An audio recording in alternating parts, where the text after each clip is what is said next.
Hello student, welcome to our YouTube channel crack বেঙ্গলে তোমাদের সকলের স্বাগত। মাইসেলফ সোহেল, আমি তোমাদের ইংলিশ গাইড। তো তোমাদের বেসিক্যালি যে জিনিসটা জানতে হবে সেটা হলো ইংলিশের সিলেবাস বা সূচিপত্র। তো তোমাদের ইংলিশের সিলেবাসটা কি না, চলো আমরা এক নজরে দেখে নিই। তো আমরা দেখতে পাচ্ছি যে ইংলিশে মূলত তিনটে পার্টে ভাগ করা হয়েছে।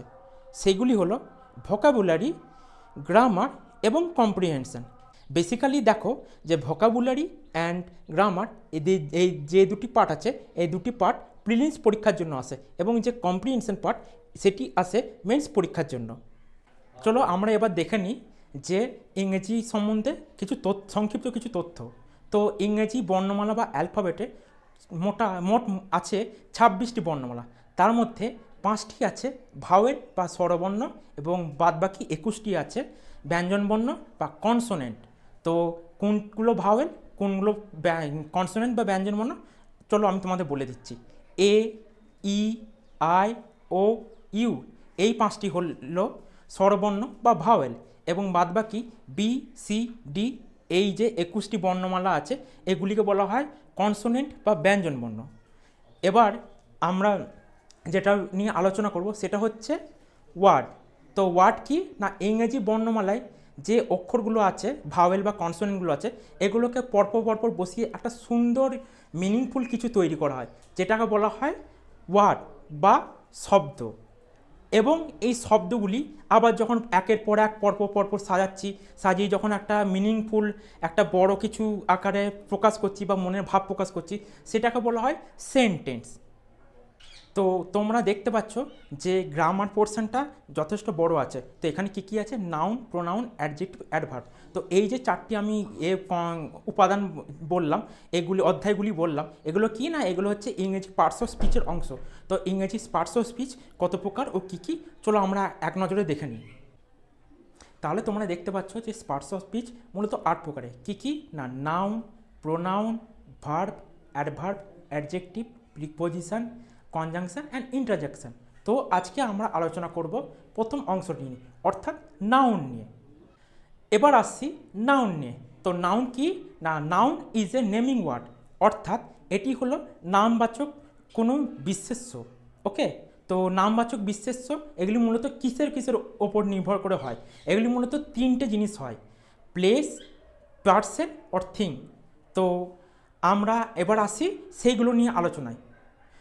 এবার দেখো, রাম, শ্যাম এগুলি হলো পার্সন।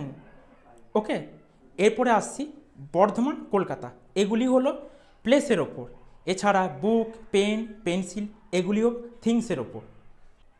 তো স্টুডেন্ট, আমরা এবার আসছি নাউনের প্রকারভেদ নিয়ে। নাউন কয় প্রকার ও কী না, নাউন মূলত 5 প্রকার: proper noun, common noun, collective noun, abstract noun and material noun. তো এবার এক এক করে আমরা জানবো কোন নাউনের কী সংজ্ঞা এবং তার এক্সাম্পল। তো স্টুডেন্ট, এবার আমরা আসবো প্রপার নাউন নিয়ে। প্রপার নাউন কি না, a proper noun is the name given to a particular person or a place. অর্থাৎ সংক্ষেপে বলতে গেলে it denotes to place or person.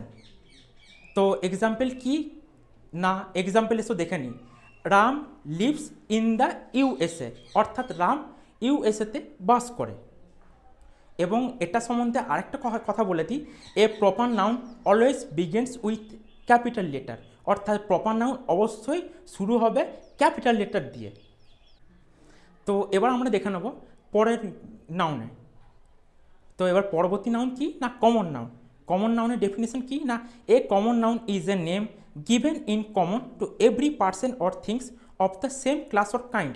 অর্থাৎ সংক্ষেপে বলতে গেলে বোঝায় it's denotes to every person or things of the same class or kind. এবং এছাড়াও এখানে আরেকটি তথ্য বলা উচিত, সেটি হলো common noun are not written in capital letters. অর্থাৎ কমন নাউনগুলো সাধারণত ক্যাপিটাল লেটার দিয়ে শুরু হয় না বা লেখা হয় না। এক্সাম্পল কি না, ইন্ডিয়া ইজ এ কান্ট্রি।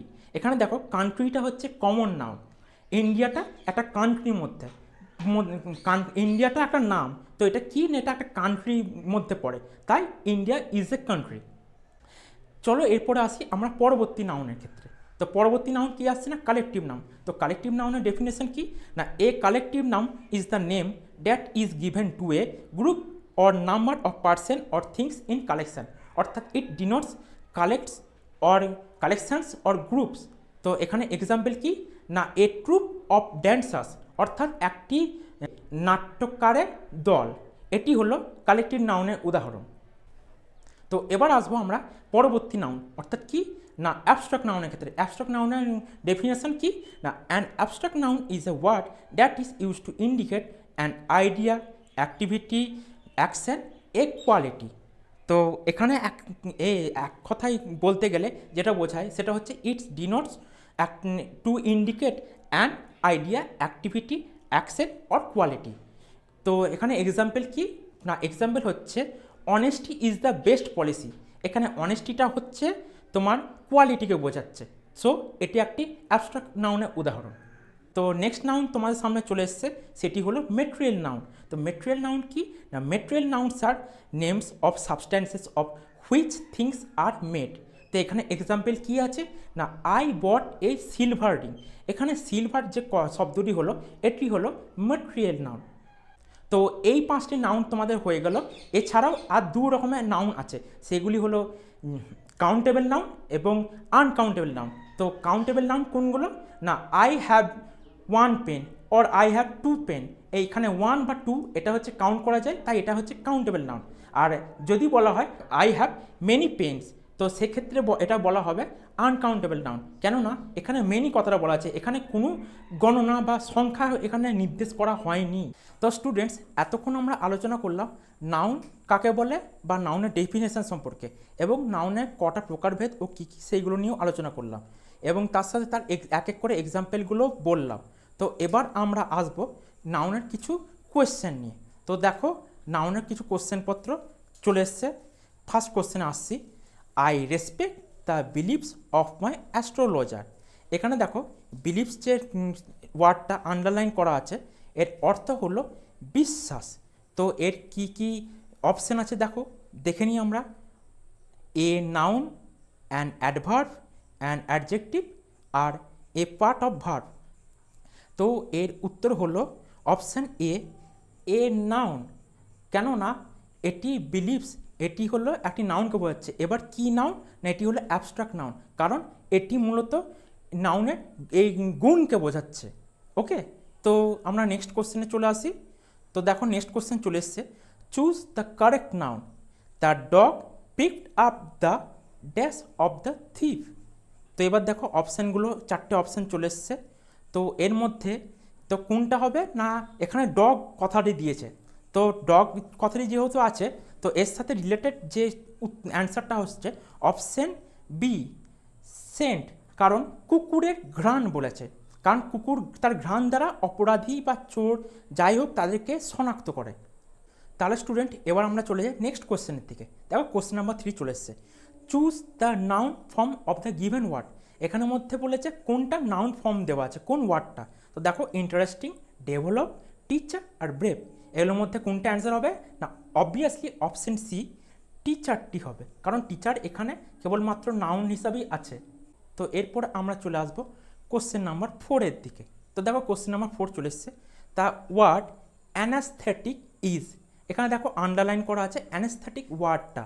তো অ্যানাস্থেটিক কথাটির অর্থ কি, এই শব্দটি বা ওয়ার্ডটির অর্থ হলো চেতনানাশক। তো এখানে দেখো 4টে অপশান আছে, কি কি না, an adjective, an adverb, a noun আর option D both A and C. দেখো এই অ্যানাস্থেটিক এই শব্দটি এটি অ্যাডজেক্টিভের মধ্যে পড়ে আবার নাউনের মধ্যেও পড়ে। তো সঠিক উত্তর হবে option D, both A and C. তো চলে আসা যাক আমাদের নেক্সট কোশ্চেনের দিকে। তো দেখো নেক্সট কোশ্চেন চলে এসছে, question number 5, change the following verb into noun succeed. তো দেখো এর নাউন ফর্মটা বার করতে বলেছে। এখানে দেখো সাকসিডের লাস্টে ইডি আছে, তো এই ইডি মানে এটা হচ্ছে ভার্ব ফর্ম, তো এটা নাউন ফর্ম বার করতে বলেছে। তো কি কি এখানে দেখো 4টে অপশান দেওয়া আছে, সাকসেসফুল, সাকসেডিং, সাকসেস আর সাকসেসফুলি। তো এর সঠিক উত্তর হলো অপশান সি, সাকসেস। তো আজকের মতন এখানেই শেষ করছি। পরের দিন নিয়ে আসবো নাউনের একটি ক্লাস, আবার এখানে অনেক কোটি কোশ্চেন নিয়ে আমরা অ্যানালিসিস করব। যদি আমার এই ভিডিওটি তোমাদের ভালো লেগে থাকে তাহলে ভিডিওটিকে লাইক করো, আমাদের চ্যানেলটিকে সাবস্ক্রাইব করো, কমেন্ট করো, আর এই ভিডিওটিকে বন্ধুদের মধ্যে ছড়িয়ে দাও।